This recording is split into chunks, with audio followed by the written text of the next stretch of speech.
Welcome to a very deep dive into Tom Girardi's network. This is part one of a three-part series. We're covering friends and colleagues today. This series is covering three main areas: lenders, top cover, and friends.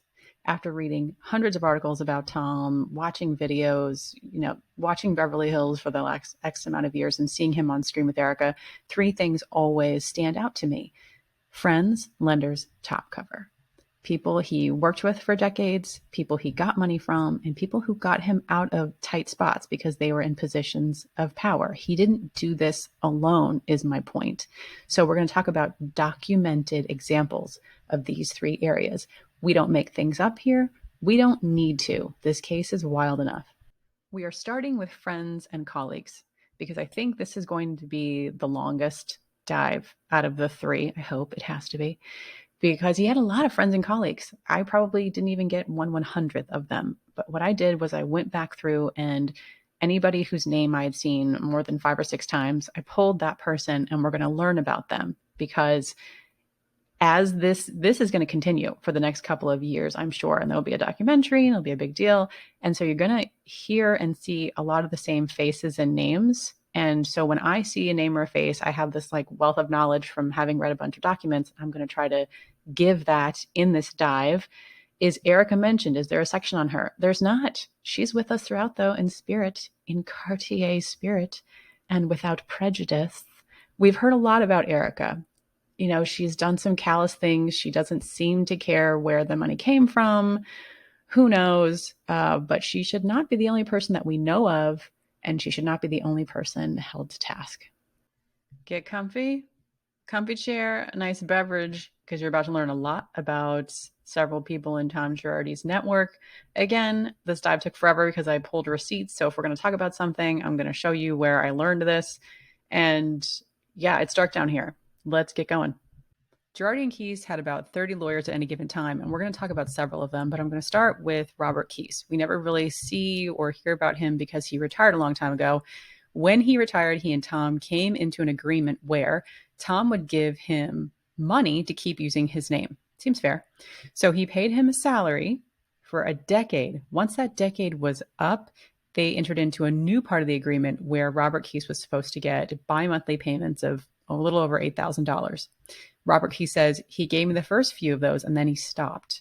And that stopping would have been right when the wheels started falling off. So in 2020, he quickly filed 2 lawsuits. This is the first one. We'll talk about the second one later. This first one is about his salary that he says he was owed, his agreement that he had with Tom. And so he's seeking over $500,000, a little over it, for that purpose.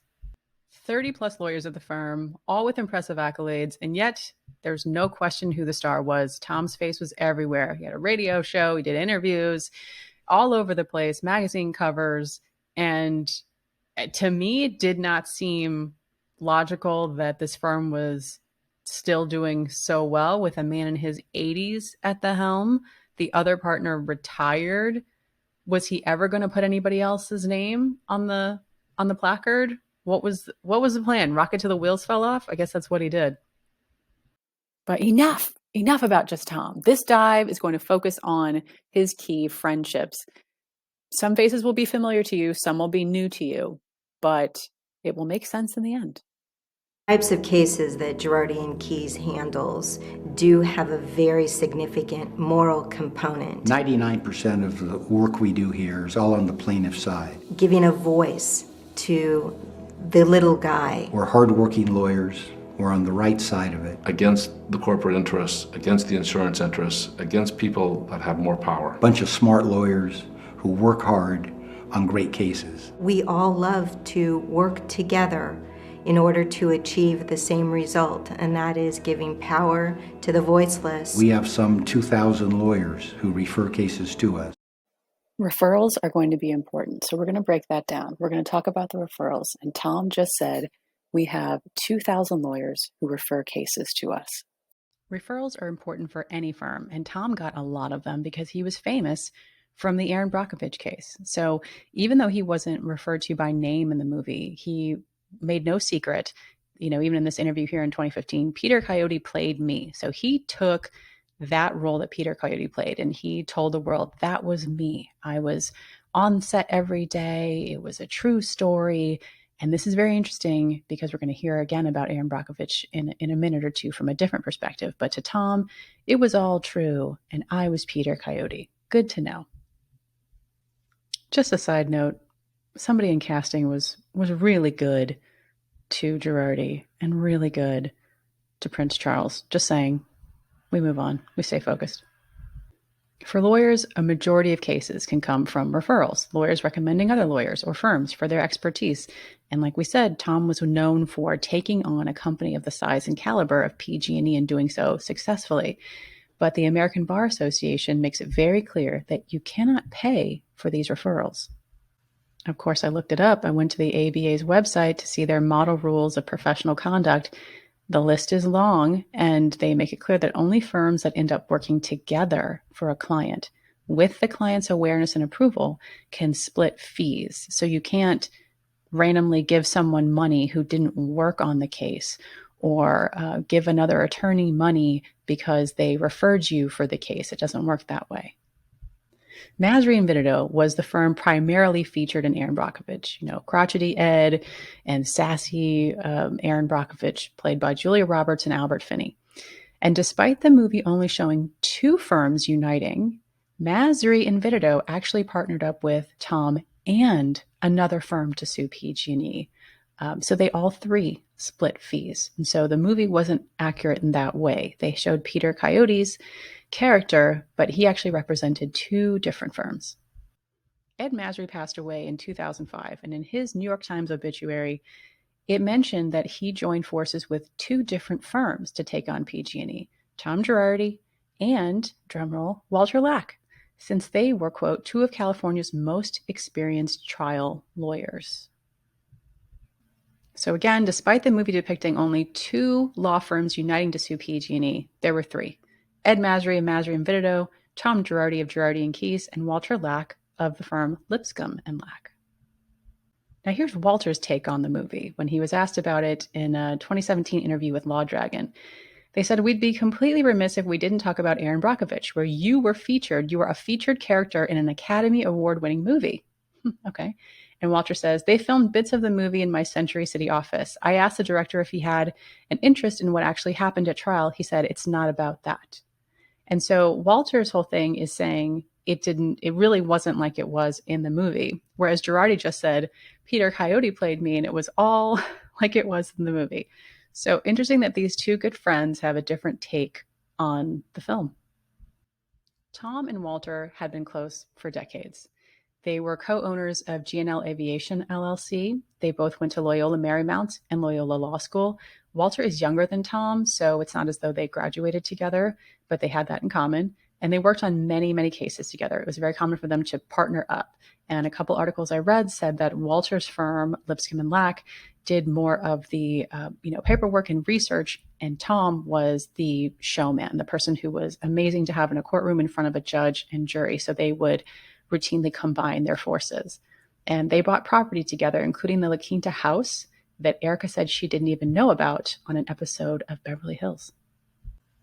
And during the bankruptcy process, it came out that Tom and Walter bought at least two La Quinta properties together under that G&L Aviation LLC. They bought the house that we just saw, as well as a condominium, both of which the bankruptcy trustee tried to go after to repay victims and debtors, as she should. So this is an article and an image of Walter Lack going to court because they're trying to get Tom, at least Tom's part, I'm sure, ownership of those properties to put towards the long list of debts. In 2010, Tom and Walter were in some pretty hot water. They faced serious consequences for presenting fraudulent appellate briefs. There's a lot going on the slide, but the long story short is that Dole workers harvesting bananas in Nicaragua had been exposed to pesticides that were traced back to Dow and Shell. In Nicaragua, in the year 2000, a lawsuit against Dole found that the workers should be compensated with almost $500 million, $489 million. However, they made a mistake in Nicaragua because they put the official name for the Dole company incorrect. Instead of making it the Dole Foods Corporation. I think it was like the Dole Foods Company. Either way, it was wrong. And Walter and Tom's firms saw that. And instead of walking away from the $489 million because it was a determination against the wrong company, they knowingly tried to cover it up by fudging with the transcript a little bit since it was in a different language. Now, lawyers that they worked with realized it and say, we can't do this. This is wrong on so many levels. But they did it anyway. And so they got in a lot of trouble for that. The excerpt that you see in the middle of the screen says, this is from a judge in the Ninth Circuit Court saying that their behavior was reckless, that they knowingly, intentionally, and recklessly did so. And so Walter Leck's punishment was more severe because his firm is the one that authored the appellate brief. Tom, his punishment was less severe because Walter Leck's firm had authority to sign on his behalf. So Tom said he never even read it. Leck was fined $250,000. He couldn't practice law in front of the Ninth Circuit Court for 6 months. However, he and Tom were both subject of a California bar investigation. That's up next. Now, years went by between when the Dole fraudulent, appellate brief happened and when they were actually investigated by the California Bar Association. While he was waiting for his California bar investigation to begin, he paid for a lavish party at the state bar's annual convention. He had Paul Anka come and sing to then retiring Chief Justice Ron George, who apparently is a Paul Anka fan. And Paul Anka had hits in like the late 1950s, early 1960s, like Puppy Love and other songs most of you have not heard of. But it seemed to put him in favor of this judge who, said that he didn't realize he was under a bar investigation at the time, but they ended up hiring a private lawyer to look into it. And the private lawyer decided not to pursue charges against Girardi and Leck, saying that the fines and public scolding by the federal court were punishment enough. And Girardi was elated, telling the Daily Journal that he was totally vindicated without prejudice. In 2011, that California bar investigation made a few legal blogs, and they're still out there floating around the internet, regarding a possible conflict of interest. So Jerome Falk is allegedly the private lawyer that the California Bar Association asked to step up and be the special prosecutor and look into Tom and Walter. He is supposedly the person who determined that their conduct was not intentional and that it should all be dropped. That is in direct conflict with what the judge found was, again, we saw that they had recklessly, knowingly done, presented these lies for years in front of the U.S. courts trying to get this $489 million for the Dole workers. So we shall see what happens with that, because I know that there right now is an investigation again going into the California Bar Association. We'll see if this comes back up. But fun fact, Jerome Falk represented the Winklevoss twins in their suit against Facebook. So, yeah. And before we get back to Walter, let's talk about Tom Layton, the California bar investigator that Girardi was friends with, and he had an obvious conflict of interest. So if you haven't read any articles about Tom Layton, I highly recommend, just Google his name. Plenty of things will pop up. But the Los Angeles Times did a wonderful job of talking about what Tom Layton did, why it was inappropriate, and the impact and outcome that it had for Girardi and Keith. So his job was to police bad lawyers. He became Tom Girardi's broker to LA's rich and powerful. Instead of being a watchdog for the public, he spent his work hours advancing the interests and political connections of a lawyer with a long record of misconduct complaints. So this is going to be interesting because Tom Layton knows a lot. He probably knows more than a lot of other people at the state bar. And not only is he accused of, kind of catering to Tom, being his chauffeur, his personal assistant, connecting him with people, he's also accused of, according to the LA Times, connecting him with large cases. So as part of his job for the California Bar Association, he would become aware of, wrongdoings. And he would tell Girardi and Keese about those wrongdoings and then try to get them into the meetings, which is an unfair advantage to them. The LA Times article on Tom Layton doesn't even have a picture of him at the top. It has a picture of Tom and Erica, LAPD Chief Charlie Beck, and then Sheriff Lee Baca. Now, we saw Charlie Beck on an episode of Real Housewives of Beverly Hills when he walks up to Tom and Erica having lunch at, I think, Morton's when life was swell and full of riches. But I think that that episode is actually more significant than we knew because I watched it again. Let's check it out together. Oh, the infamous scene, season 6, episode 6, where they see Chief of LAPD, Charlie Beck, at lunch, and they're such good friends. They just have so much love for each other. Now, Erica's going to ask him what he's doing there. What are you doing here? And he's going to say, I'm having lunch with, and the subtitles say the lady, but that's not what I hear when I hear him speak. We're going to listen to that next. I've known Chief for about 5 years now. So she's going to explain something. Politicians, chief of police, the law, it's a very small circle. We know. We're going to mention it all. We're going to talk about it. What are you doing? Just having lunch with Layton. Just having lunch with Layton. I hear Layton.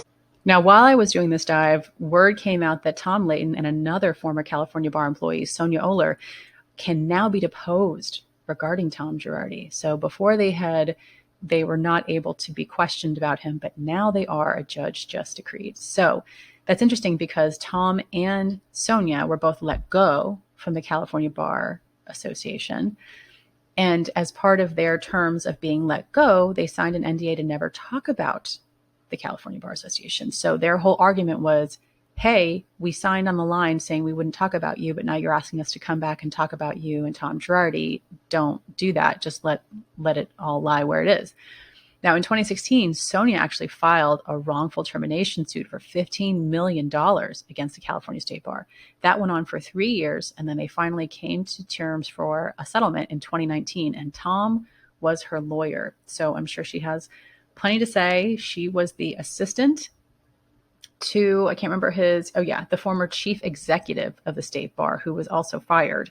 He was fired in 2014. So, Sonia knows some stuff, and she said she was fired because she knew too much, that she was fired because she knew of ethical violations. So either way, she knows things, as does Tom Layton.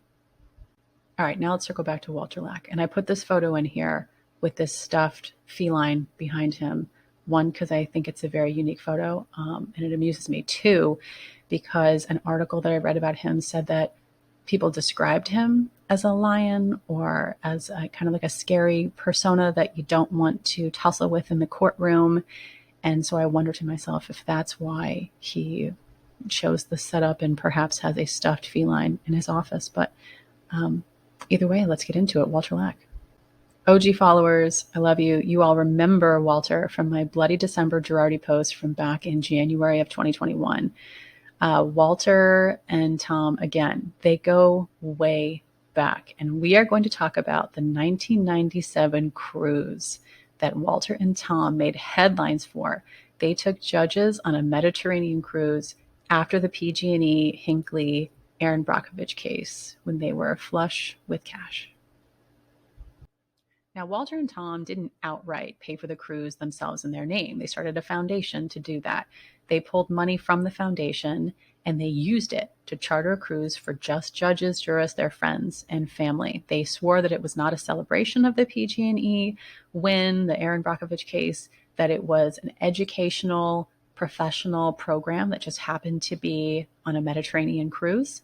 And some articles say 11 judges went. Some articles say 10 judges went.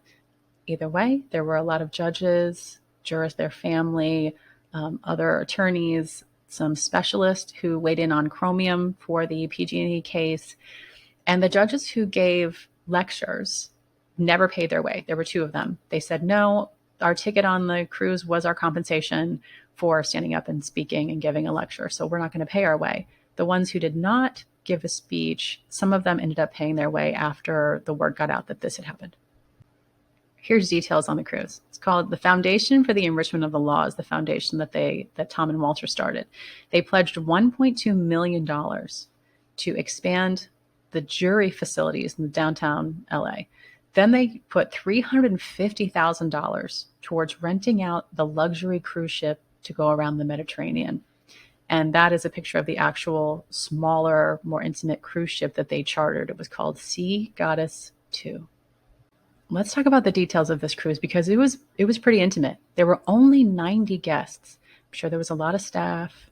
It would have been an amazing season of Below Deck. 90 guests total. 11 of those 90 were judges. It was a 7-day voyage, and they stopped at 6 ports: Monte Carlo, Portofino, Sorrento, Capri, Taormina, and Sicily. Very high-end, very beautiful experience. Now, the boat was formerly known as, the vessel was formerly known as Sea Goddess 2. It's a 1985 Cunard vessel, but it now operates as Sea Dream 2 for a company called Sea Dream Yacht Club. I learned about a lot of fancy stuff doing this dive. And it'd be nice to do a tour of it. But wait, am I that good? Did I find a video of it? Let's go on a tour. Little pool. Nice enough for a little dip if it gets hot up there. This video, by the way, is taken by a man named John. He runs an Instagram page and YouTube channel called In the Loop Travel. I will have to see how much it would cost to go on this boat today because he recently went on it. So this is him walking around taking this video. He was kind enough to let us use it so we can see a tour of it. So this, we're going to pretend like it's 1997 and we're on this small, very nice vessel yacht because we work hard and we play hard. We're rich lawyers. Oh, nice ceiling details. Look at all the chrome. Looks like they put snacks out right there. Another bar. Can't have too many bars. It's hard to imagine having fun on a cruise though after watching Below Deck. Looks like the bedrooms are probably down there. The concierge, sunglasses, t-shirts. You know, because I just imagine the upkeep, the polishing. If I spill something, I'd stress out about the teak. Lots of gold, as one does. Deck 3. Let's go to Deck 3. Or was that Deck 3 and we're going to Deck 4? I don't know. I think this boat has 6 decks. All the deeks. I saw blueprints. Why am I like this? I have no idea. But when I do research, I do it. The piano bar. Let's go. Looks like that's a library. Oh, a little casino. Why not? We make so much money. We make thousands of dollars an hour, whether or not we deserve it. And what's over here to the right? Oh, the piano bar. Just to unwind after a long day of cruising the Med. Beautiful library. They made updates. This whole bar got refurbished. This whole boat got refurbished. I like that. It's a beautiful area to be in. What kind of books they have? Hello. Continuing on. What riches await us through these doors? Let's go find out. Looks like more cabins are probably down in there. Deck 4, let's go. Why not? Looks like a beautiful, small cruise. I would love to know what goes on with the people that work on the boat. Hello, he's got snacks. What you got? That looks nice. Sandwiches. What a pretty boat. Oh, breakfast or lunch or something.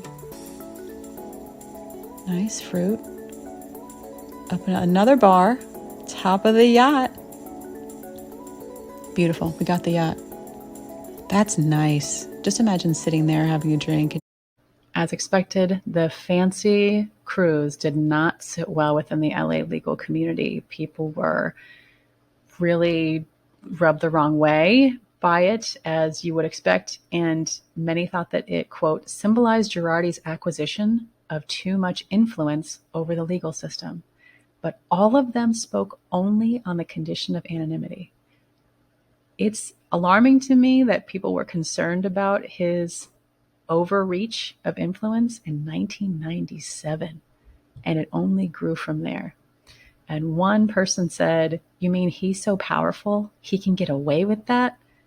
And the answer is unfortunately, yes. There was blowback for some of the judges. It negatively affected several of the judges who went on the cruise. There are many articles regarding the kind of ethics questions throughout 1997 and into 1998. Several judges were requested to be removed from different cases. Some judges were exonerated from having biases, and you can imagine, right? You can imagine being a lawyer going up against Tom Girardi, and then you see your judge assigned to the case is a judge that went on a cruise with Tom. That would be a problem for most people. Due to all that heat, Tom pulled the foundation's $1.2 million donation to expand the courthouse jury's facilities.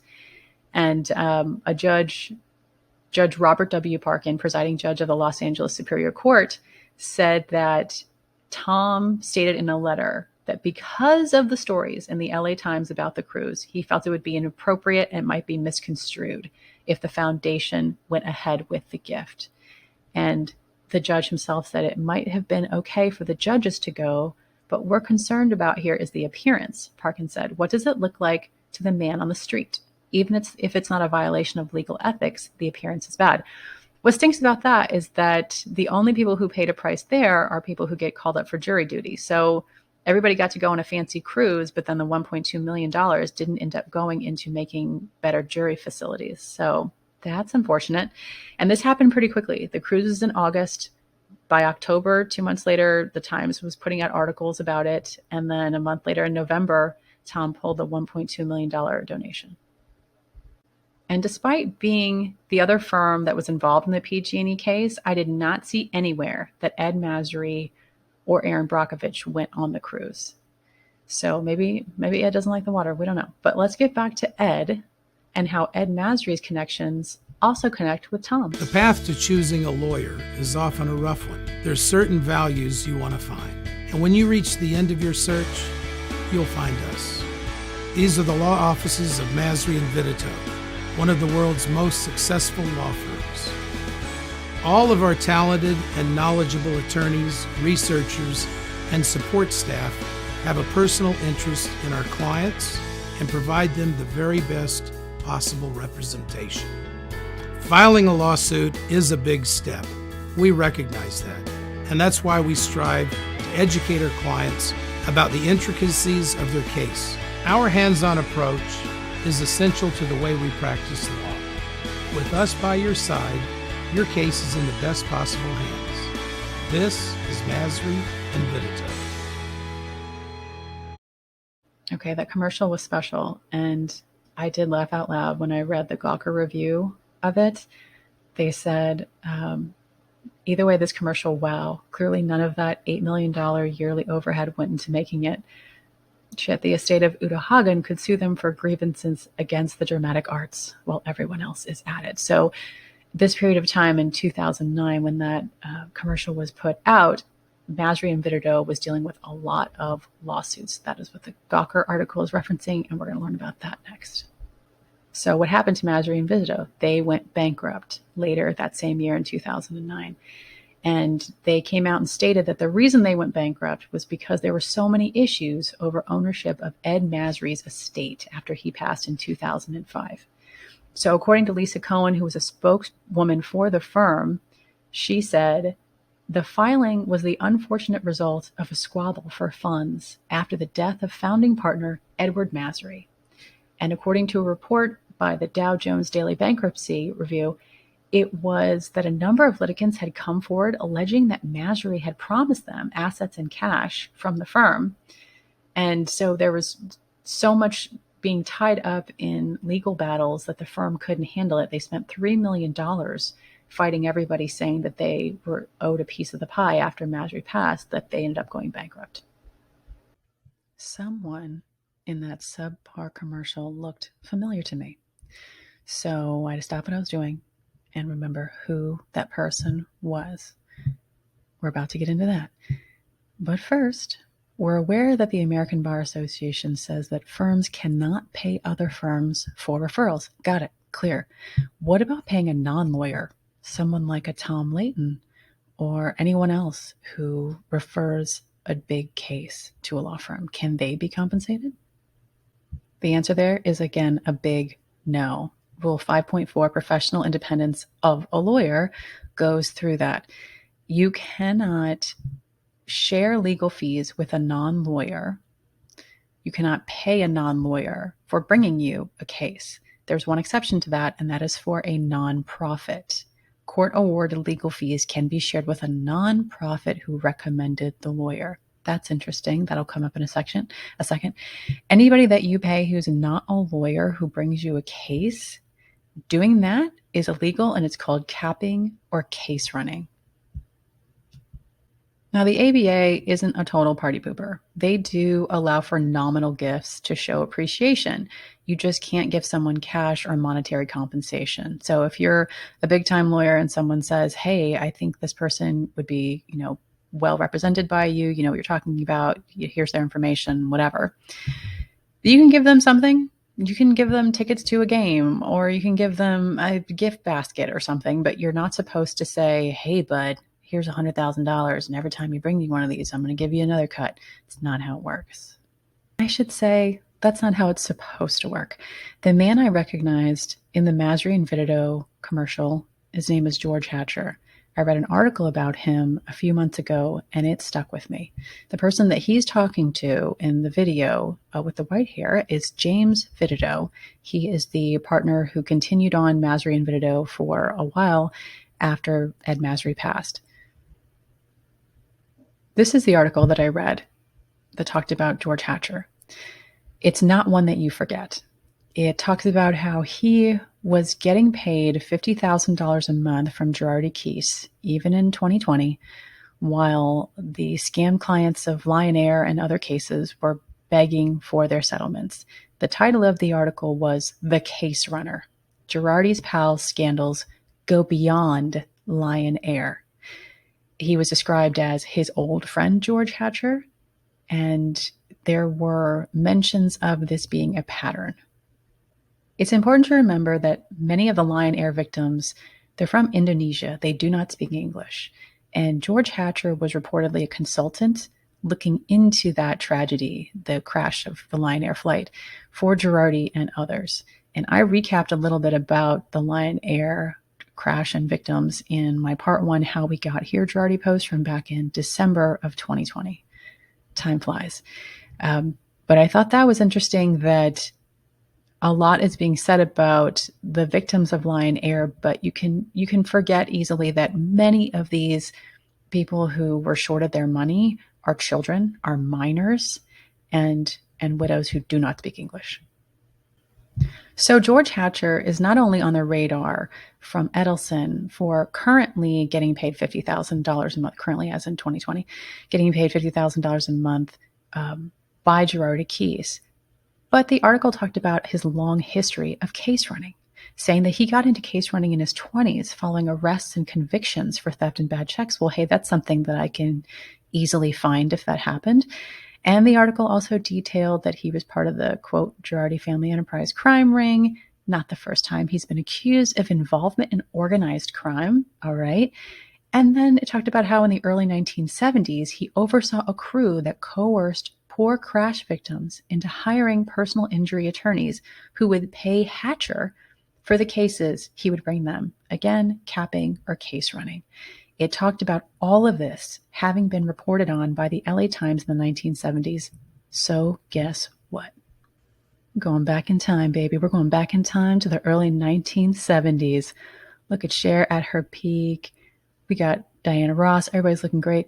Do you spot a little baby Kim Richards? Little Easter egg in there for y'all. We're going back in time.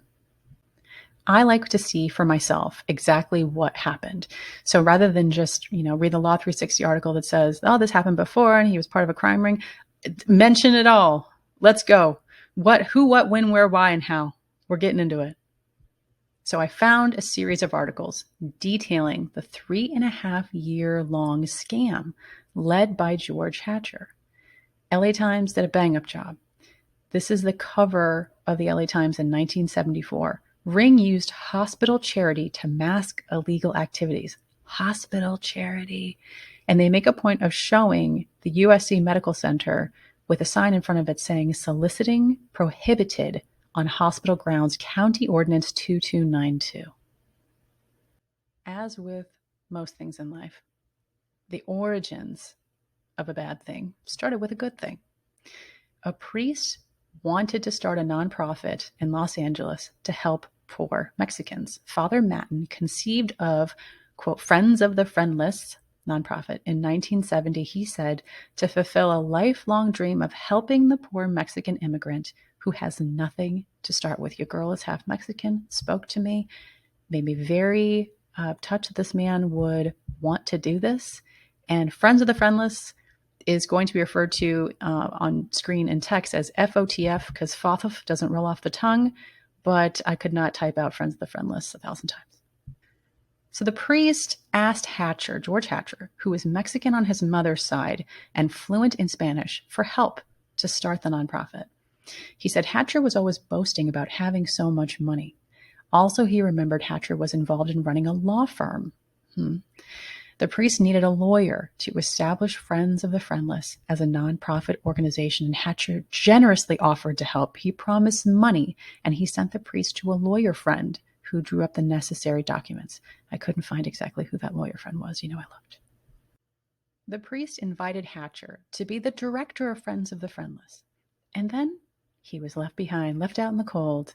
Father Matten said he tried contacting Hatcher several times to find out what happened to Friends of the Friendless, but Hatcher was always out of the office and never returned his phone calls. I thought the organization was dormant, the priest said. Something that I found really interesting too is that nobody ever bothered to complete the application. So Friends of the Friendless only had a conditional status as a new nonprofit, and it lost that conditional status within the same year, 1971, because nobody completed the dang paperwork. Sloppy. And they just kept rolling with it for the next couple of years, even though it wasn't an official nonprofit, and no one checked. Pre-internet. Friends of the Friendless became nothing more than a path to accessing vulnerable hospital patients. So that patch you see in the left-hand corner there, that is a patch that they wore, supposedly.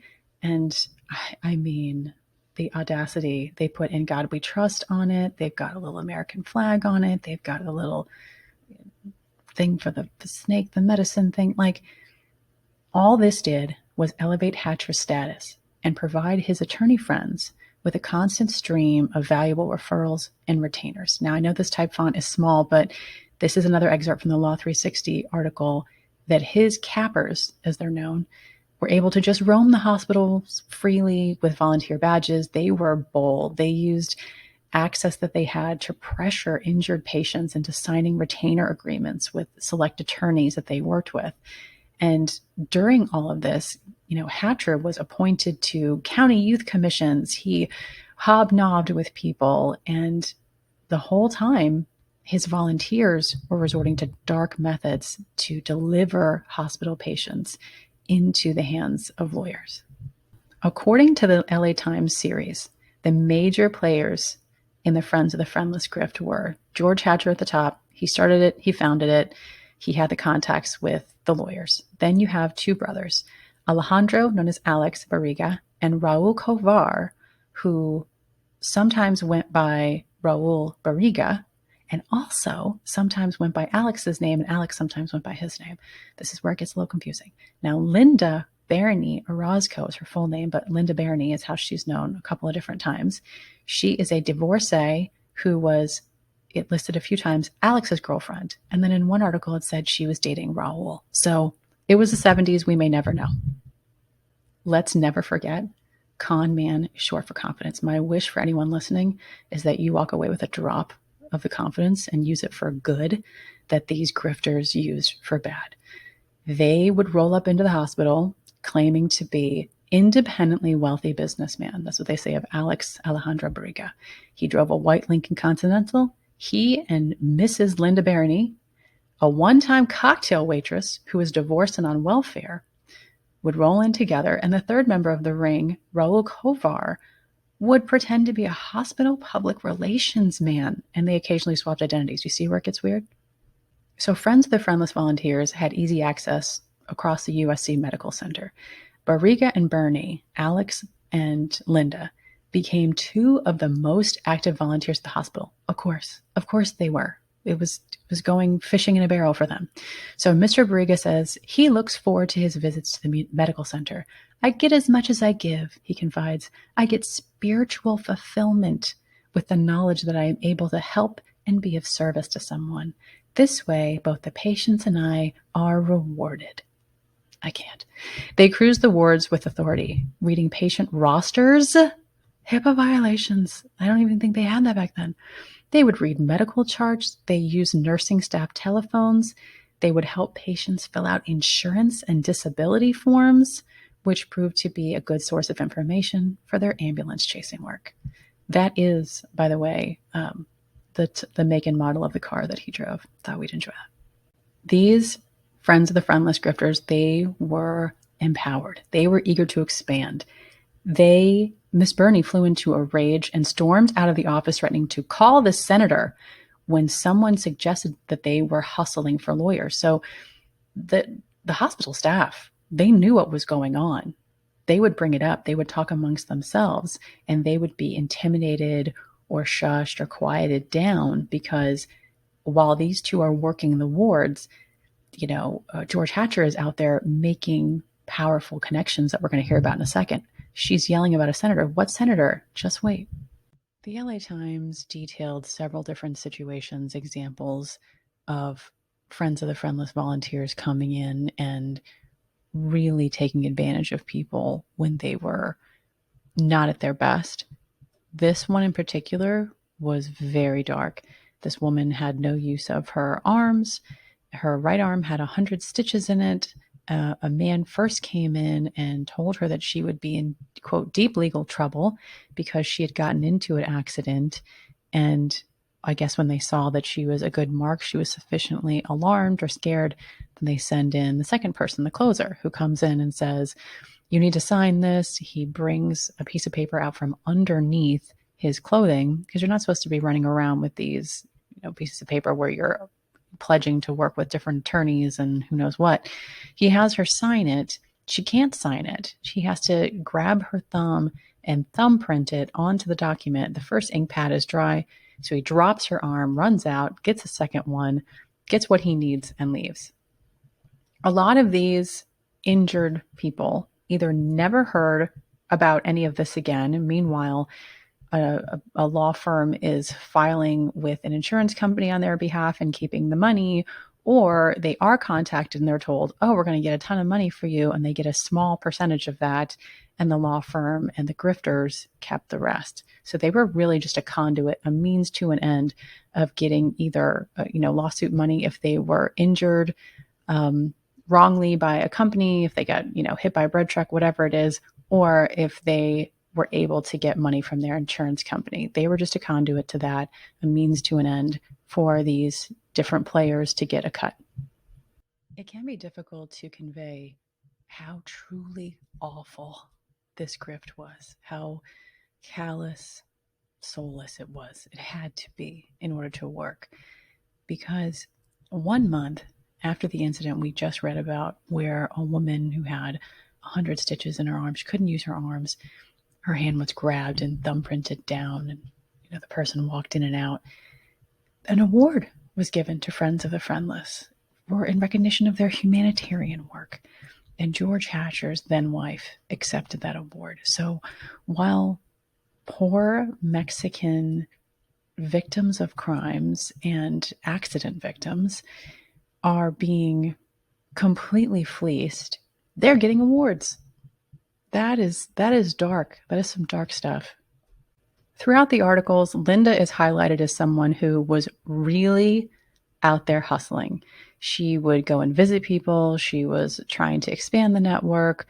She would drive to people's houses and try to get them to trust her, as I want to help Mexicans. I don't help anybody else. She said she knew 2 wonderful lawyers who could help my brother. Who were the lawyers? When she asked, she said, Cannon and Alejandro Barriga. Now, Cannon is an actual lawyer. You'll hear about more in a little bit. But Alejandro, Alex, not a lawyer. # not a lawyer. So at that time, George Hatcher has taken the run of this attorney Cannon's office. And there are different articles about how Cannon really lost control. Hatcher was just, taken over and using it for his own means. And he really lost the thread with Hatcher. And at a certain point, he ended up kicking Hatcher out of the office.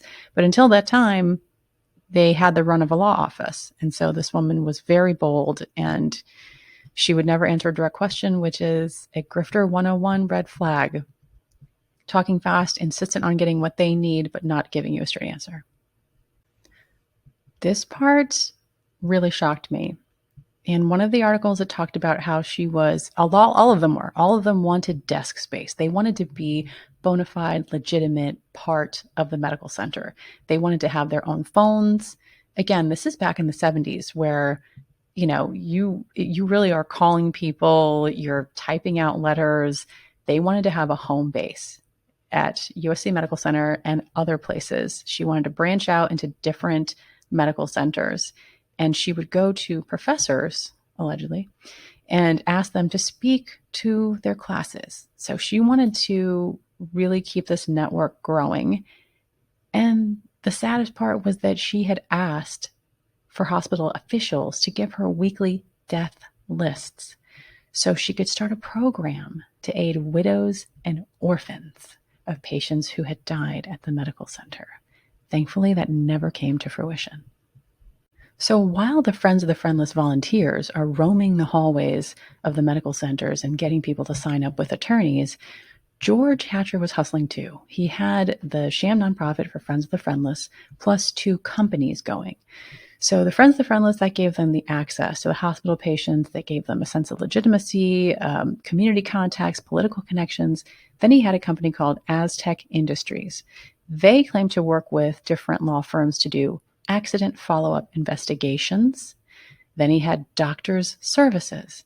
This was a transcription service for, they would take patient files and doctor's notes and transcribe them because, again, they were targeting patients who did not speak English. So I made you a little handy-dandy infographic on how the Friends of the Friendless scam reportedly worked. It had several steps. The first one is someone makes the crew aware that there has been an accident. So it could be someone in the auto body repair industry, wrecking yards, towing, hospital worker sees somebody getting wheeled in saying, hey, this person was in an accident. So those leads generated about 500 to 600 cases per month for them to deal with. Then someone from Friends of the Friendless would make contact with the accident victim, get them to sign with a pre-selected lawyer. That was the goal, and recommend a pre-selected doctor. So Alex Barriga and, Linda would walk around and they'd give out candy and all kinds of stuff. And, I think they gave out TVs at one point. So then the doctors that they had in their network would pay, or out of their network, would pay the doctor's services business that George had, pay them $50 every time to take all the patient's files and the doctor's notes. So huge red flag there that they had access to that. And they would pay them to transcribe them from English into Spanish so that the Spanish patient could understand them. Now, in reality, what they were doing is they would take those patient files and doctor's notes and use them to write up a medical report to be used for insurance claims. And the LA Times article said that they were very much exaggerated, trying to get as much money as possible from either insurance company or a lawsuit.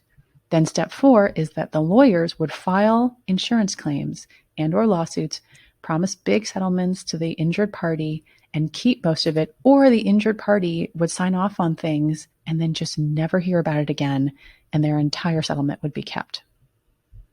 Red flags here are things that we see even in current Girardi cases, which is that settlement amounts were never revealed to many of the victims, and nobody was beyond reach. So a widow with 7 children was one of those who were steered by Silva to Hatcher's operation. That'll make sense in a little bit.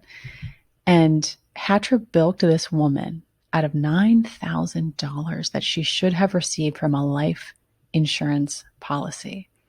So this article, I've read hundreds of them. I can only assume her husband passed. She had 7 children. And instead of her getting the $9,000 from a life insurance policy, they kept it. And $66,000 is the equivalent of that today. So imagine having 7 children in 1972 to 74. You should have gotten the equivalent of $66,000 when your spouse dies. You get nothing, and these men keep it. Awful.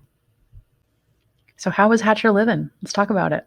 Hatcher used his clout to get bank loans. He was living large. He was spending and borrowing, quote, huge sums of money. So he bought expensive houses, plural. He had Monterey Park House, beach house in Malibu, a mountain retreat in Wrightwood. He had an apartment on top of that. He had a 38-foot yacht at Marina del Rey. He was driving a Lamborghini, of course, as one does. He bought himself a Rolls Royce. His wife at the time, furs, jewels, lavish parties, catered by Chasen's. That was a big deal back then. And he amassed a small fortune, but he didn't just keep it. Then he used it to leverage and borrow large sums of money from banks. But many of his loans were obtained with little or no collateral. So it was just based on, back then you just walk into a bank and they'll be like, oh yeah, he's a big deal. He does this and that. And look, he drove here in a Lamborghini. Let's give him a bunch of money. So he was getting in deep. And the LA hospital system, they embraced Friends of the Friendless for a couple of reasons. They had been trying to improve their treatment of Mexican Americans for a while. They had had negative reports about badly mistreating Mexican Americans. And so this person named Liston Witherell was hired to turn this thing around. And so the first thing that he did was he appointed a man named Jose Carlos, pictured underneath him, as a special liaison for Mexican American affairs. So Carlos was, well connected. He knew Arnold Martinez, which was deputy to Supervisor Deb, and they knew Ernest Moreno, who was deputy to State Senator Alfred Song. And it all connected with trying to have more of a visibility and credit with the Mexican American community. So they embraced Friends of the Friendless, thinking that this was just another logical step in trying to do that. While Friends of the Friendless is going on and he's making a ton of money, George Hatcher opens a Mexican restaurant in downtown LA called La Siesta. I believe it's right across the street from one of the firms he was operating out of. And at that restaurant, he admits it in a couple different articles. He was comping drinks for people. He was, hosting people at the restaurant. He met a ton of people there. And he started to acquire political allies. So when he met Ernest Moreno at this gathering, he buddied up to him because he really wanted to get to Ernest's boss, who was State Senator Alfred Song. And that would allow him additional protections and clout. So that was his focus. And George Hatcher began lavishing gifts and favors on Senator Song and Senator Song's family. A couple of articles said that Song's daughter, not only did Hatcher pay for her wedding reception to, he hosted that at La Siesta, the restaurant of his, but he also had her on the payroll of one of his companies. Didn't say what she did. Then he also gave Song's son a 1972 Porsche under the name of a different Los Angeles attorney, David Kwan. And hard to say. First of all, if someone said to me, endless chips and salsa for the rest of your life, walk into this Mexican restaurant, you can eat and drink whatever you want forever. That's already tempting. But then all of this on top of it, it's tempting. But when you're an elected official, you got to keep your wits about you. And Senator Song doesn't seem to have done that. Quite the opposite. Senator Song opened doors for George Hatcher. He even tried to introduce a special bill for him to make it possible for people who were convicted of crimes to obtain gun permits, because George had already been to prison for bad checks. We're going to go over the timeline of him in a little bit, but he had been a convicted, criminal. He had a past. He was not supposed to have a concealed weapon on him. He wanted one very badly. He asked Senator Song for a favor. And you know what? I get it, because if you're out there screwing people this badly, I'd be sweating too.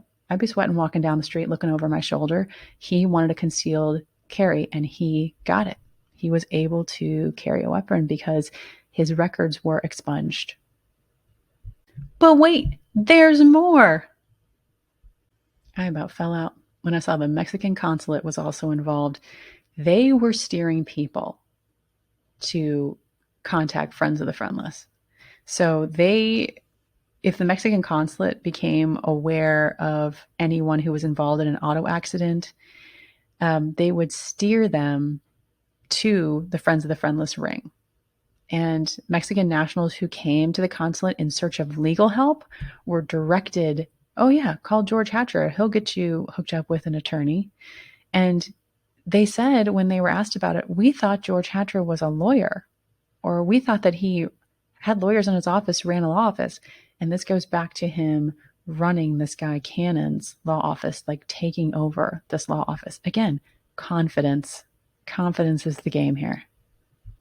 It is not possible to give the LA Times more credit. They are the reason that this crime ring was put to an end.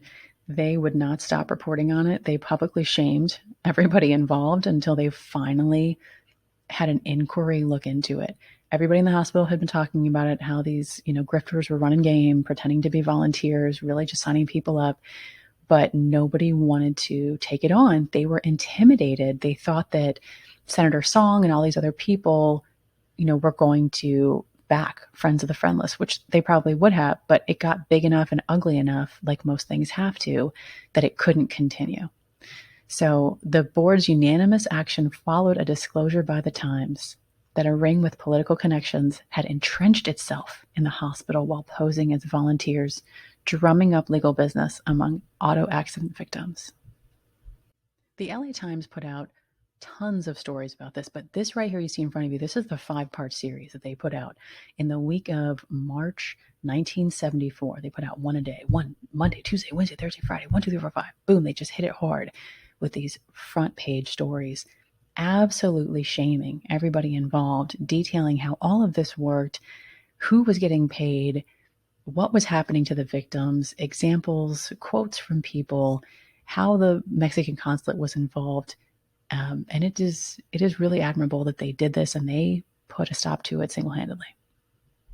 And tons of hospital workers, as mentioned, had been talking about this openly. There was one woman, she passed away before it could all come to fruition, but she had been trying to ring the bell and get people to do something, and she was brushed aside repeatedly.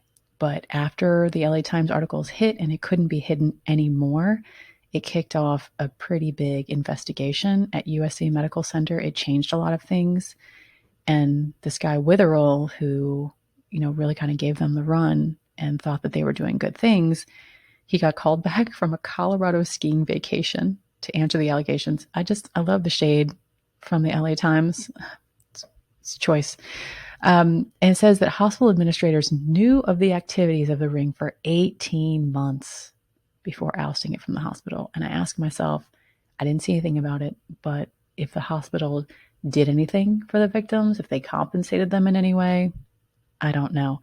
Ward blamed the breakdown on faulty judgment by highly paid hospital executives, like Witherell, bad legal advice from the county council, and real or imagined political interference from the offices of Supervisors Ernest E. Debs and State Senator Alfred H. Song. So eventually, the entire crew involved with Friends of the Friendless, they were all indicted. There were 11 people total. I think I have most of their names at this point. I looked into them. Of course, I couldn't find them. Most of them after this didn't pop back up anywhere. But 13 people, including a high-ranking member of Mexico's consulate in Los Angeles, were indicted. And the 14-count indictment was returned by the LA grand jury after 45 witnesses testified during a 6-day hearing. I would love to read the testimony and to read the court files. I could not find them. This is a very exhausting dive, reading everything that I've read so far, but I would still read that. I really don't know whatever happened to the victims and if they were compensated. But this part was very frustrating because even back in 1974, they talk about how the California State Bar has an unspectacular record in disciplining attorneys and is seriously understaffed. So the attorneys involved were getting reported to the California State Bar and nothing was happening. Shocker. So what happened to Senator Song? Well, his political career was pretty much derailed. He did not win re-election. He claimed that he had been overwhelmed by Hatcher's generosity. His quote was, "I was sucked in for a long time because he was just so GD generous. I was just overwhelmed." Now, if you're going to run for public office, you got to know that people are going to try to buy you every single day. And if you don't have the backbone to say no to somebody trying to lease your kid a Porsche, just don't do it. Just do something else. And as expected, his involvement, Senator Song's involvement with Hatcher and other alleged scams that were alluded to in his obituary, they followed him his entire career and were mentioned in his LA Times obituary. So they talk about his political troubles began in the mid-1970s when news stories reported he had used his influence to help the leader of an illegal ambulance chasing ring who gave him, his family, and his field deputy lavish gifts or favors. That's in his obituary. That's forever. He was never charged with a crime, but the announcement from the U.S. Attorney's Office that it was dropping the case came too late. He lost his 26th Senate District seat in a bruising 1978 race won by challenger. Yeah, I wonder why. So what happened to George Hatcher? What were his consequences after running that ring and taking advantage of so many of his fellow Mexican Americans? 10 years probation is what he got. 2 of those 10 years to be served in prison. The judge on the case was Judge Albert W. Gibb. Couldn't find a picture. He sentenced him lightly. He didn't sentence him to prison for more time because he believed a rumor that was going around that the Mexican mafia wanted to do him in. And he said, "I have no doubt that if George Hatcher were sent to a state prison, he would have to be kept in a maximum security situation." And anyway, so George didn't get more than 2 years, and then he was out on probation. What did he do with that opportunity? Let's find out.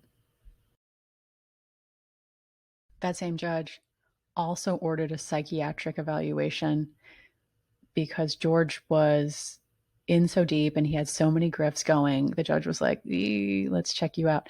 So he gave him a 90-day psychiatric evaluation preparatory to sentencing on multiple grand theft counts because it wasn't just friends of the friendless. There were other things going on too, which we're going to see. So Hatcher was awaiting sentencing on a grand theft fraud case involving janitorial contracts. What? How? This man is so busy. But let's look at that. So on top of Friends of the Friendless, on top of Doctor Services, on top of Aztec Industries, on top of all of that, he apparently had time. He found the time to go up to a guy who had a janitorial company and say, "Hey, give me $7,500. I'll get you the contract for the one Wilshire building in downtown LA. If you live in LA, if you've been through downtown LA, it's a very big building. It says one Wilshire on the top of it. It's still there, I'm sure." And the guy learned that the contract had already been given, already been awarded to someone. So he really just gave Hatcher $7,500, equivalent of more than $55,000 today, a lot of money. So obviously he pressed charges. How did he think that was going to go? You're just going to be like fine with it? I don't understand that. On top of that, he had an earlier indictment for $63,000 in bad checks. They don't give a lot of details on this. I hope it is not a new batch of bad checks. On top of everything else, I hope maybe it's some old bad checks from when he was in prison before and then wrote bad checks again and then had $63,000 back then is worth about $500,000 now. $449,000. Yeah. Restitution. So both G.W. Buchanan and George Hatcher got lighter sentences because Judge Dibb wanted them to have the ability to pay restitution to the victims. He said, "I don't want them in jail for that long because I want them working and I want them to pay back victims." Okay.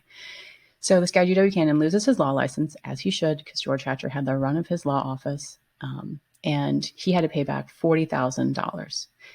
Now, Deputy District Attorney Robert Jorgensen, you'll hear about him again in a minute, he wanted the lawyer to pay back $100,000. Judge said, no, 40's fine. All right. Then George Hatcher. George Hatcher was asked or recommended by the county to pay back $160,000 to $220,000. He didn't pay that amount. He paid $103,000 back. But focus on the amounts that the deputy district attorney wanted. He wanted 160 to 220. That would be close to $1 million to $1.3 million in today's money. Remember that number, $1.3 million. We're going to hear it again. And at this point, I just started to get irritated because every time I thought I was going to be done with going back into the 70s, it kept pulling me back. I couldn't get out of the 70s to save my life. I haven't watched any shows in like a week, but we're going to stay strong here. We're going to stay strong. We're not leaving a crime unturned. When Hatcher finally got to address the court after he was going to go to prison for 2 years and be on probation for 10 years, his comments before the court, exactly what you'd expect. And this is not even like I left some stuff out, stuff where he's bragging about how he's made more money than any lawyer he ever worked with. I made over $100 and whatever thousand. And the judge was like, that's unheard of. No lawyer makes that much. And he's like, I make more than most lawyers. Great. Good for you. He says he was disappointed that they're not really focusing on the core of ambulance chasing. And this case is all about publicity, not real facts. There's no way that these good people they are indicting would be defendants. Okay. All right. And then he says, when it's all over and the case is heard, the high-rise attorneys and doctors really responsible for the bill of ambulance chasing will still be doing their thing due to the long and okay. What's funny about that, Jorge, if I may, is that you start doing it again when you get out of prison. What are you doing for Girardi? High horse. By the time he sent to jail for Friends of the Friendless for those 2 years, George had lost it all. His empire crumbled, they say. He lost his fancy cars, his beach and mountain homes, his boat, his apartments, his houses, his restaurant. And the La Siesta restaurant, that's gone. The Aztec Industries in bankruptcy. He filed for bankruptcy for himself and for his wife. All of that down the drain. And I am sure that had to sting. I wouldn't call it schadenfreude, but I would say that there's a level of satisfaction when someone's ill-gotten goods are then lost to them. In a perfect world, he would have taken accountability and made an effort to reach out to victims and pay them back. Now, he did have to pay some money in restitution. It didn't seem like a lot compared to what he allegedly took. So this man was on 10 years probation. He did not last 10 years. He lasted 6 years before he broke that probation. He was back in court in 1982. So he got another prison term in 1982 because he was running around carrying a concealed weapon, writing more bad checks. This man loves bad checks. And he was allegedly part of a coast-to-coast check hiding scheme. Just wow, you know? And I had to look up check kiting because we go above board over here.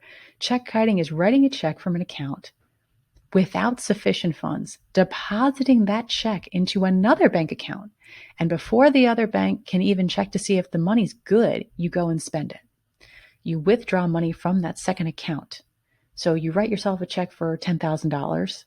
You go put it in another bank account. You go spend that $10,000 that never existed. And by the time the bank becomes aware of it, the money spent, you're gone. I don't even know the details of how he did this because I have so many questions. Whose names were on the checking accounts? Like somebody is going to get heat for that. Is nobody worried about that? How can you be so addicted to doing bad checks for that long? And that's why now when you deposit a large check, they make you wait like 36 something hours. You can thank people like George Hatcher for that. At that 1982 hearing, Deputy District Attorney Robert Jorgensen, who does not suffer fools, and he is so sick and tired of George Hatcher, he made an eerie prophecy because he had been aware of George and, trying to get him in jail for a long time. He said the one thing above all others that George Hatcher's history teaches us is that so long as he is free in society, he will be seeking and invariably finding another hapless victim, be it a sophisticated businessman or a penniless widow and her orphaned children. As you can imagine, after reading all of that for days, it hit me even harder that Hatcher was allegedly soliciting clients for Tom Girardi. After all that history, and getting $50,000 a month from Girardi Keese, while Lion Air victims and other victims were begging for their settlements. Just wow. So George Hatcher has a website he has put up on his own. And on that website, he says that he was an independent consultant for Ed Masry since 1967. To me, this guy seems like a whatever guy. Whatever you need, I can do it. Sure, I can do that. You want me to program this data thing, this thing? Sure, I can do that. Okay, this dive is dark. Stick with me. We're hold my hand. Don't let go. We're getting through this together. Let's talk about why was George Hatcher in the Masry and Vititoe ad in 2009? How did that come to be? This guy who was known for capping and case running and bad checks and in and out of prison, how did he end up in a Masry and Vititoe legal ad? You take the blue pill, the story ends. You wake up in your bed and believe whatever you want to believe. You take the red pill, you stay in Wonderland, and I show you how deep the rabbit hole goes. Make your choice. Because Ed Masry was named as one of the lawyers who got cases from friends of the friendless. That's how far back they go. Condolences to whatever image of Albert Finney's version of Ed Masry you had in your head. Condolences, leave that back in the year 2000 when that movie came out. That is a fictional man. The three firms that had one thing in common, they all use the services of a man named Raul Kovar. Kovar worked for Hatcher. We know Raul. He's Alex's brother. Edward L. Masry, head of the other law firm mentioned in the hospital report, denied getting any cases from Hatcher or members of his ring. Masry and Vititoe was originally Masry and David. The firm Masry and David got, allegedly, clients from Friends of the Friendless. Even victims said, yeah, I was told to work with Ed from Friends of the Friendless. They claimed they were steered to Masry's firm by Hatcher's agents.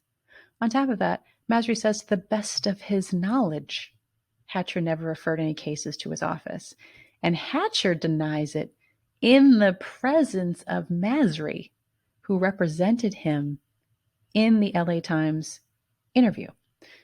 That's key. And that's smart of LA Times to put that in there. Like, oh no, Hatcher said no, but Masry was standing right next to him when he said that.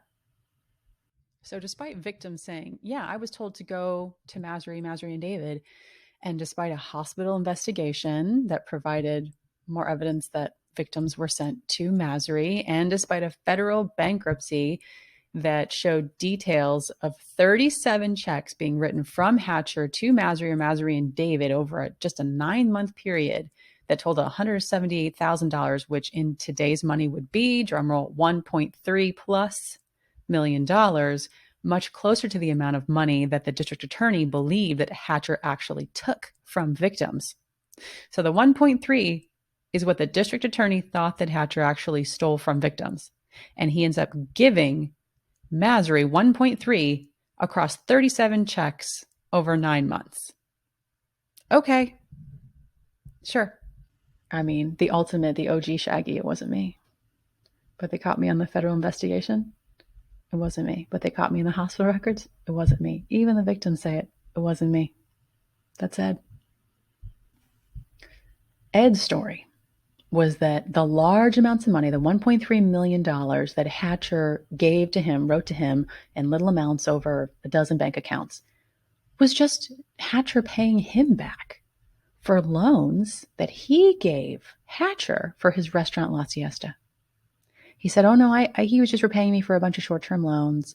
Actually, I was going to buy La Siesta. I was going to buy the financially troubled restaurant. So I loaned Hatcher money so he could keep it open until our deal was closed. No deal was ever consummated. That restaurant went out of business. So Ed is sitting here with a straight face saying that his small firm got paid $1.3 million across 37 separate payments over a 9-month period because Ed's law firm gave Hatcher loans for his restaurant without any receipts. By the way, I did not see any receipts for that in any of this reporting. And Hatcher was just paying it back. Okay, Ed. On top of all of that, Ed gave Senator Song a job at Masry and David. And he described his close friendship with Hatcher. He said, "No, my relationship with Hatcher is 95% social and 5% business." He lunched with Hatcher 3 or 4 times a week. First of all, who goes out to lunch that much? Number one. Number two, if you're lunching with someone 3 or 4 times a week, that's a lot. That's your bestie. Went to the racetrack with him, attended one of his lavish parties, introduced him to 2 of his clients. Who cares? A relationship of only 5% business, and you gave this man $1.3 million for his restaurant? Okay. All right. Then in 1974, Ed represented Cannon. Remember that law office that George had the run of? He represented that guy, Gene W. Cannon, G.W. Cannon. He was accused of being the kind of the closest to the Friends of the Friendless grift, because that's sort of where George Hatcher was operating out of. And if I had to guess, that would be the attorney who got the nonprofit started, although they never said that. On the advice of his attorney, Masry, who was present during Cannon's interview, he declined to answer questions about whether his name was forged to insurance company drafts or checks drawn on his client's trust account. And drumroll, Ed represented George when he broke his probation in 1982, because of course they're besties. So he was supposed to get, because of the way that the laws were back then, because of everything he had done, he would have had an 11 to 106 year term. But it was recomputed by the State Board of Prison Terms. And according to Ed, he thought, he'd probably going to get 3.5 years. And then later on in the article, they said, it might be down to 6 months for good behavior. I could not find when he was released and how much time he actually did after breaking his probation and going back to prison in 1982. Who knows? Could have been 6 months, could have been 3.5 years. Did we like Ed? Or did we just like Albert Finney's version of Ed Masry? He's a great actor. This is another quote from Ed's obituary. "He trod the council chamber as if it were a courtroom, treating his colleagues like bumbling fools," according to the New York Times in 2002. Chuck Cohen, the town's land use lawyer, once responded, "Mr. Masry, you're no Albert Finney." Well, we figured that out. No matter what I do, you're not...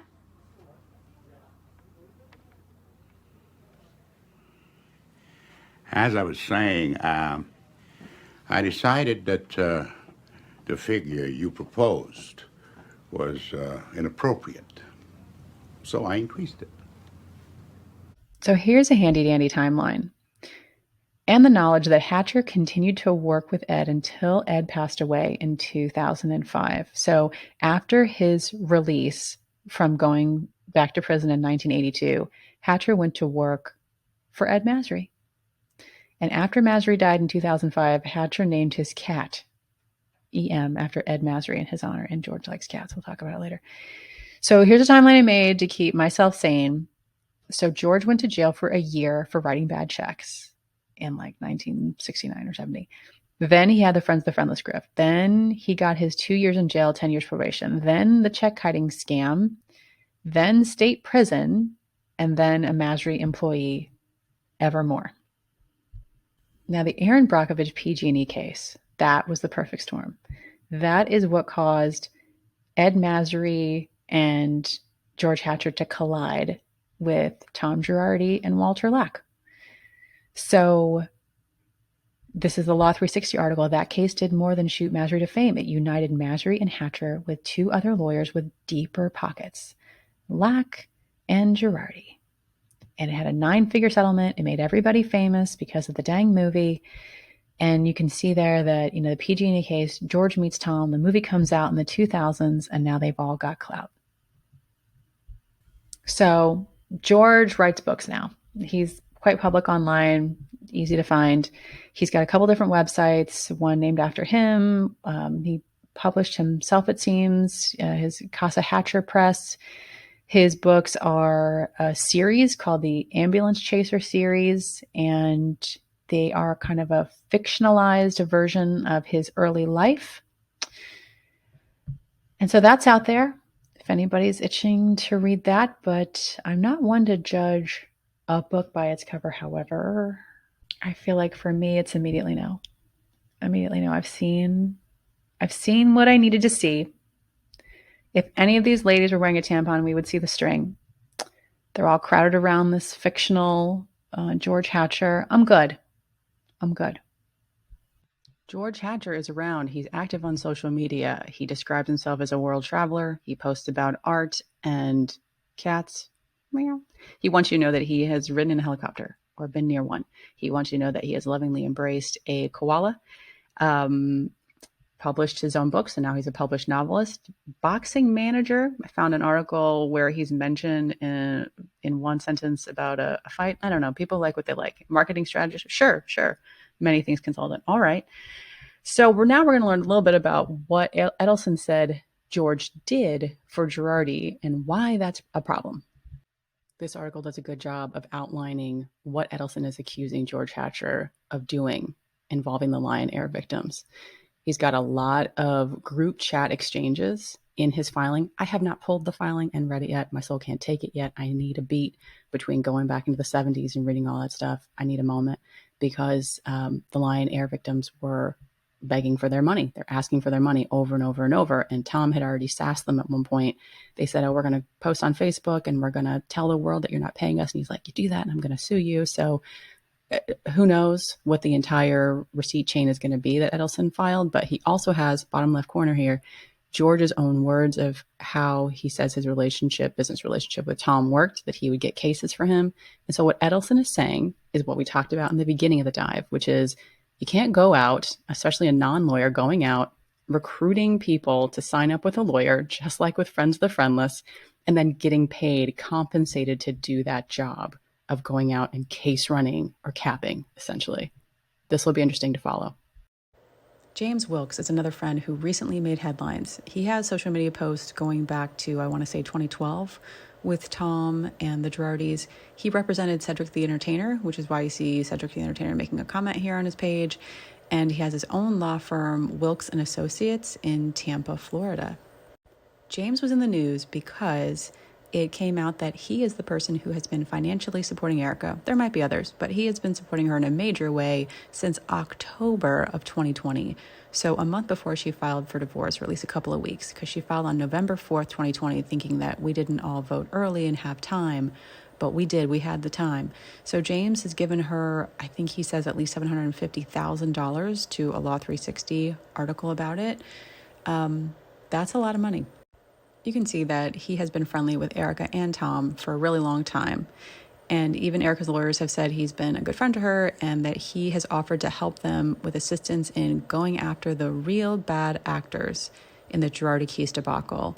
So we're in agreement there, that there are some bad people who helped this thing keep going, who enabled Tom. And as we all know, however it was dramatized on the show, he was in a car accident at an older age. He had a bandage on his head, and he was still at the head of a very big law firm. Who let that happen? Why didn't anyone step in?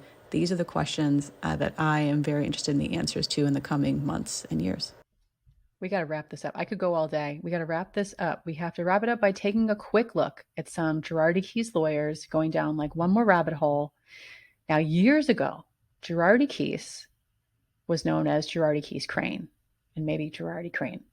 I don't know. I couldn't find a logo. But either way, a man named Crane was part of the law firm.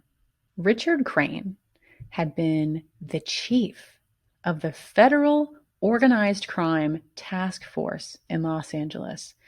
That means the Department of Justice's task force on organized crime in Los Angeles. He was the chief of that for 13 years before he went into private practice as a lawyer, and he practiced law with Tom Girardi. I found a few articles on Crane because in 1977, he faced allegations of corruption. The allegations were from an informant, and the informant said that he was trying to represent a woman who wanted to buy a stake in a casino, and the casino was owned by organized crime or the mob.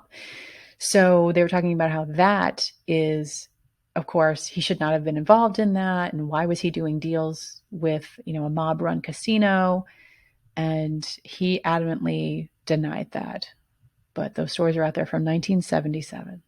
And it wasn't just 1977. Then in 1983, a few years later, an informant accused him and the current head of the organized crime task force, accused them both of being connected to organized crime and delaying or quashing prosecution of organized crime figures.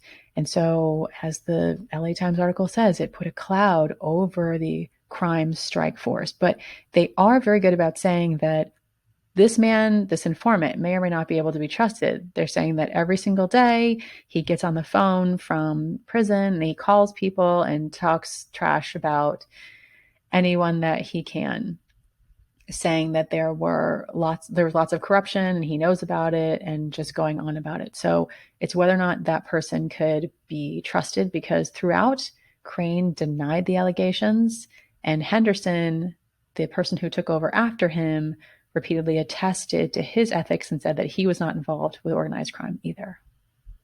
By 1985, both of the task force chiefs were cleared of all allegations. The Justice Department did their own investigation and said that the allegations were unfounded, and that both of these men were cleared of any suspicion, that they found nothing. And Crane, the private attorney, said that he was very pleased with the results. So I didn't see a lot about Crane, other than he did file a lawsuit against Girardi, I believe in 1996. So it's Crane v. Girardi in 96. Couldn't open the file. Don't know if it can be opened. If there's a lawyer listening to that, feel free to tippy type and see if you can find out why Crane sued Girardi in 1996. I couldn't figure it out. Now, he pops up again recently because that is who Tom put a house for his girlfriend / secretary / maybe baby mama in Crane's name when he bought her a house in 1985. And what you see before you is a picture of Tom Girardi's perhaps maybe son, Donald Alway, who is the current FBI, division chief in Los Angeles, recently named that. He stepped down from having anything to do with anything regarding Girardi, as he should, recently, because it came out that Tom bought his mother a house and made a lot of payments towards the house. And the house was put into Crane's name, but then the mother took over and had it in her name and her son's name. So, yeah. Other faces that I noticed when looking at this old picture of Girardi case, several of the lawyers, went to different law firms, but the ones that stood out the most were Keith Griffin, Bob Finnerty, David Lear, Tom's son-in-law, Jim O'Callahan, who has since passed, and John Girardi, Tom's brother. I believe he goes by Jack as well. 3 lawyers who worked at Girardi case were also investors in 1126 Wilshire Partnership. That is the partnership that owns the Girardi Case Law Building on Wilshire Boulevard. That building is now listed for $9.5 million, and I have not heard that money is going to go to victims or what's going to happen to it. Girardi owned 70% of the partnership, and these gentlemen at the bottom here owned somewhere from like 5 to 7%, I believe. And in December of 2020, the 3 of them, Jill representing James, or Jim, because he passed away in 2019, they filed a lawsuit to dissolve that partnership, saying that, you know what, Tom never even gave us our payout. We were supposed to get $315,000 from owning that valuable building going up in value. Tom maybe rented it out. I don't know why they were supposed to get money, but they were. And so they claim that not only was he not paying them their dividends from owning the building, but that he also used that building's equity to take out a bad loan, a loan he should not have gotten, for $7 million. I believe that was with the Nano company, NANO. I'm looking into that right now. but they claim that they have suffered a loss in equity of $442,000 each. So questions I have are, how is the building for sale? How is that going to work? Are these people going to be paid out when and if the building sells? And is the trustee aware of it? So I'm looking into that right now. Now let's talk about Lyra and Griffin. We've talked about them before. I mentioned them in my OG dives on Instagram. David Lyra, the son-in-law who is married to Tom Girardi's daughter, Jacqueline, his adult daughter from a previous marriage, obviously. And when GK started to fall apart in 2020, Lyra's shoulder rolled out. He's done. He rolled out in June of 2020, I believe. And he went to go work for Walter Lack's firm, Lipscomb and Lack. He's still there. And Lyra is actually one of the people listed seeking money from Girardi Keese. He's seeking $500,000. So he's one of the listed, creditors. When you go and look at the giant long list that the trustees put out. Also interesting that his daughter, along with Erica Jane Girardi, I can't remember her first name, Chahoy, she also received money from a lottery case. And I believe it was like X amount of dollars over a 20-year period. And remember, we already read about this. People who did not work on the case cannot be paid from a settlement. You're not supposed to pay even another firm who didn't work on the case with you. So why are family members getting cuts of money from a case? I'm going down that rabbit hole too.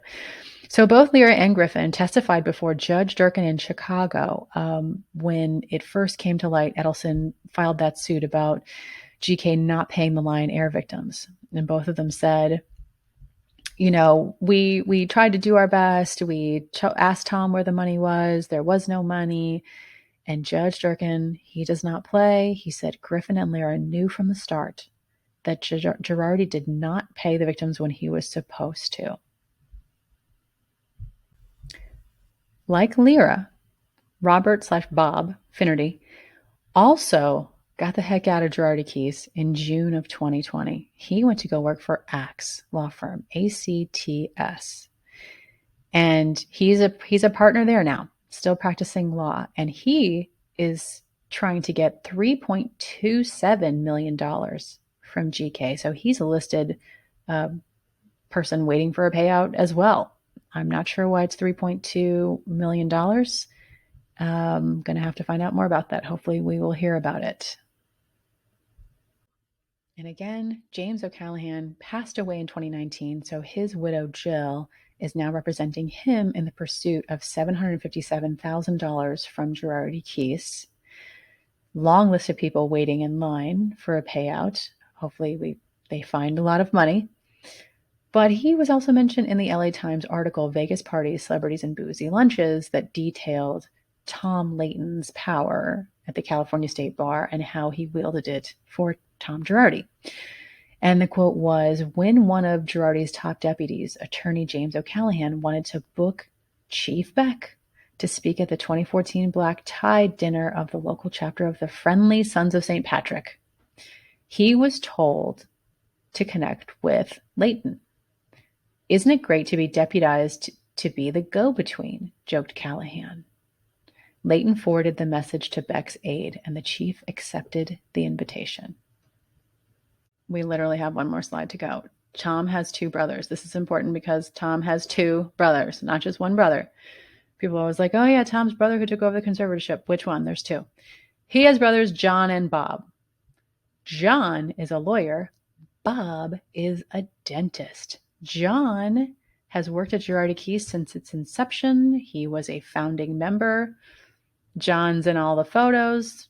John probably knows a lot of stuff. And in December of 2020, when the wheels fell off, John sent letters out to who knows if it was just his clients or all clients of Girardi Keese saying, you're going to hear some bad stuff. Things are going on at the firm. Just want you to know your case will not be affected. He talked about how he was going to try to get hired at another good firm. He even names a firm, a reputable firm, and says, I'm going to go there. It's going to be fine. I'm going to take your case with me. We're going to keep working on your case. He didn't end up going to another firm. He ended up just starting a firm of his own. He still practices law. Then there's Bob the dentist. Bob seems like a cool cat. He has BattleBots. That one that you see there is from my dive back in January of 2021. It's called Daisy Cutter. Bob is the one who stepped up to take legal guardianship of Tom. Now, Chris came on. I don't know if it's came on or come on. We'll find out in court. Chris was not in that firm picture. I couldn't find him in a firm picture or video. I'm not done scouring, though. But a man by his same name, who seems like it would be him, is online very happy about catching fish. It's one of those things where you pay a lot of money to go sport fishing, and you catch fish and they take your photo and they feed you and you go out on a nice boat. Seems like something he would spend money on. So I believe that this is him, but I've crossed out the I's just in case it's just some nice man with money who also likes fish. But the CFO, Chris Kamen, who had his side fraud on top of the larger theft scheme, is also, I think he's still awaiting a trial. So he's still in prison, I believe, right now while they're putting everything together. And there we have it. That was part one, friends and colleagues. Was it every friend and every colleague? No, it wasn't. It was friends and colleagues that you have heard or will hear more about in legal proceedings, people that he rocked with for decades, people that worked alongside him, that had their own legal past, who are seeking funds recouped from Girardi case. And please make sure you like and subscribe. I am doing it this way because this is just easier to organize for everyone. You can come back and find this and fast forward through it. I'm going to include timestamps for you. If you couldn't hear the audio, that's why I've typed everything out for you on each presentation. Hope you enjoy it. Hope you come back for part 2, which will be about lenders.